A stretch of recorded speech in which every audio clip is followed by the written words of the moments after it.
Hey everybody, lesson number 4. This one is predicting the direction that a reaction is going to be moving in. So up until right now, I've only given you guys questions where you knew the direction that it was going. So you knew in the previous example where you had some reactants and you had no products to start with, obviously you have to make products.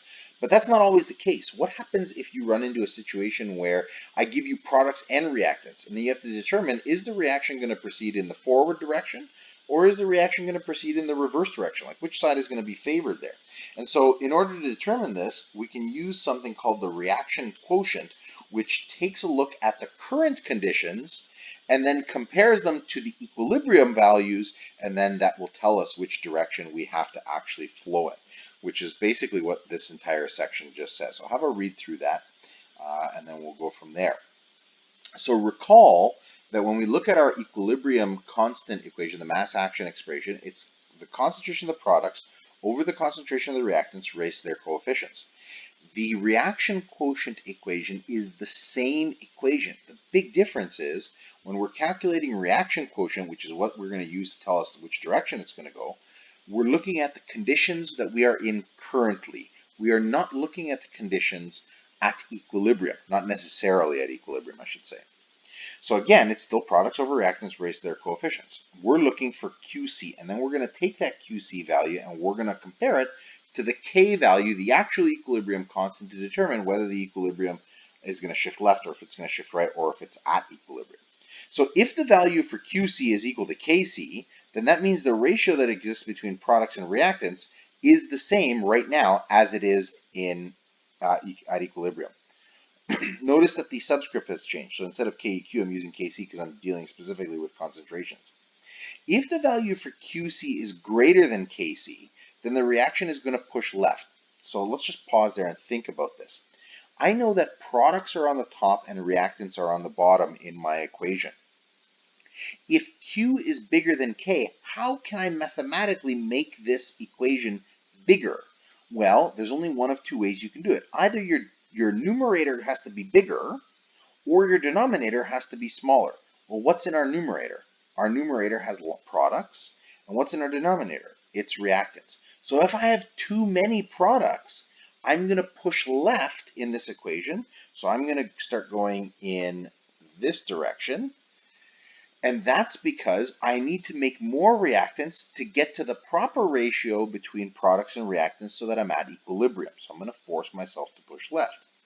If Q is less than K, it means now that my denominator is bigger than my numerator, which means I have more reactants, which means I'm going to have to push in this direction in order to reach that equilibrium.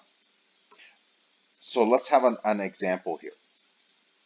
So it says the Haber process takes atmospheric nitrogen and reacts it with hydrogen to produce ammonia in the following reaction. It says at 500 degrees Celsius, the value for the K in this equation, so the equilibrium constant, is 0.4. It says the following concentration of gases are currently present in the reacting vessel. So now the question is giving us what we have currently, and they give it to us in concentrations, so we don't have to worry about actually calculating concentrations.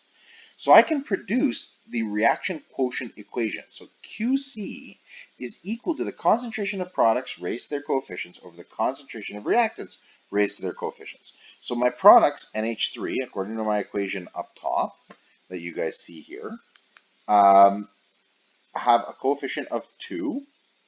So you can see the coefficient of 2, so I get an exponent of 2.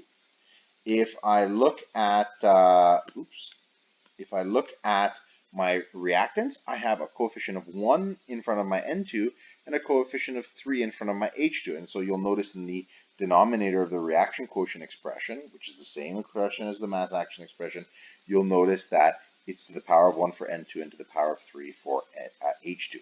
Now I take the values that were given in the question and I just substitute those values in. So NH3 has a concentration of 0.2, so I put 0.2 in my numerator, as you guys can see right here, raised to the power of 2, and I take my 0.1 from my H2 and my 0.3 from my N2,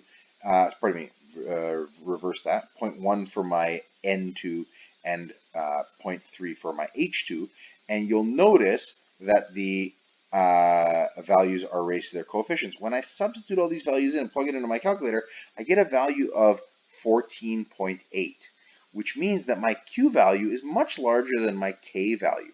So if my Q value is much larger than K, I've got a lot more product than I should have at equilibrium. So I'm going to shift to the left as a result so that my actual expression reaches equilibrium. And that's it. That's as hard as it gets, right? So all I'm doing is taking what I currently have, substituting into the reaction quotient expression, which is the same as the mass action expression, and then comparing Q to K and deciding which direction is it going to shift. Is it going to shift left or is it going to shift right? If you guys have any questions with this, please email me.